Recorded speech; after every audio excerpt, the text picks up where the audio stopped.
अभिनव पंड्या की एक बहुत बेहतरीन किताब है टेरर फाइनेंसिंग इन कश्मीर।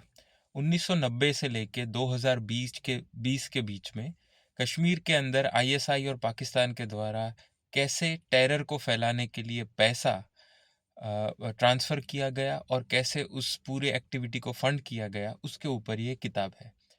इस किताब में जो जो तरीके लिखे हुए हैं टेरर फंडिंग के, उसमें से एक बहुत ही इंटरेस्टिंग तरीके के ऊपर आज मैं बात करना चाहूँगा, जो है अंडर और ओवर इन्वॉइसिंग की। पाकिस्तान के साइड के कश्मीर और इंडियन साइड के कश्मीर के बीच में जो एलओसी पे ट्रेड होता है, इसका उपयोग करते हुए यहाँ पे पाकिस्तान की साइड से टेरर फंडिंग के लिए पैसा भेजा जाता है, जो कम्प्लीटली लीगल और अकाउंटिंग और बैंकिंग के तरीके से एकदम ही सलामत और सेफ रास्ता है। आइए समझते हैं कैसे। पाकिस्तान की तरफ से इंडिया की साइड को अंडर इनवॉइस्ड एक शिपमेंट भेजा जाएगा। फॉर एग्जांपल 5 लाख रुपए के बादाम इंडिया की साइड पे भेजे जाएंगे एक एक्सपोर्ट में, पर बिल बनेगा सिर्फ 1 लाख रुपए का। इससे क्या होगा कि जो इंडिया की साइड से व्यापारी या कोई ट्रेड्समैन उसको खरीद रहा है, उसको सिर्फ 1 लाख रुपए की पेमेंट करनी है, उसको सामने 5 लाख रुपए का माल मिलेगा।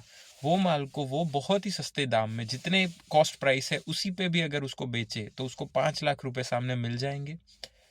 वो 5 लाख रुपए में से 1 लाख उसके खुद के, और उसको उसके ऊपर 50,000, 60,000, 1 लाख रुपए का कमीशन मिलेगा। बाकी के जो 3 लाख 4 लाख रुपए बचेंगे, वो कैश के अंदर या छोटे छोटे लेबर कॉन्ट्रैक्ट्स के पेमेंट के हवाले से जो सेपरेटिस्ट ग्रुप्स हैं, टेरर फंडिंग ग्रुप्स हैं और ये जो हुर्रियत के नेता है, उनको ट्रांसफ़र कर देगा। इसी तरीके से ओवर इन्वॉइसिंग होती है जब इंडिया की साइड से कोई शिपमेंट पाकिस्तान जाता है, सिर्फ 1 लाख या 1.5 लाख के माल को 5 लाख का या 10 लाख का बता के पेमेंट मंगवाई जाती है पाकिस्तान की साइड से, जिसमें अगेन फिर से वही मेथड यूज़ होता है। कम माल भेजा जाएगा, ज़्यादा पैसा आएगा। जो एक्स्ट्रा पैसा है उसमें से जो दुकानदार है, जो एक्सपोर्टर है, उसको उसका कमीशन मिलेगा और उसके बाद का सारा पैसा वो टेरर ग्रुप्स को दे देगा। इसको करने के लिए उन्होंने एक और कॉम्प्लेक्स लेयर ऐड किया था, बार्टर सिस्टम।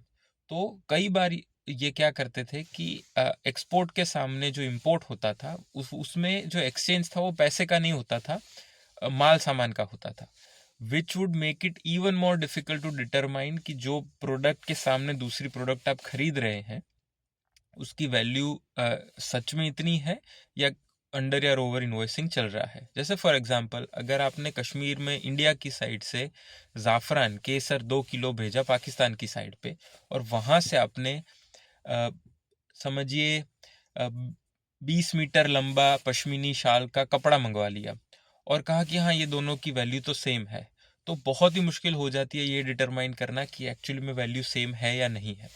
तो इस तरीके से करोड़ों अरबों रुपए हर साल पाकिस्तान की साइड से टेरर फंडिंग के रूप में इंडिया की साइड में आते रहे और कश्मीर और वैली में जो टेररिस्ट एक्टिविटीज़ हैं उनके लिए फैलते गए।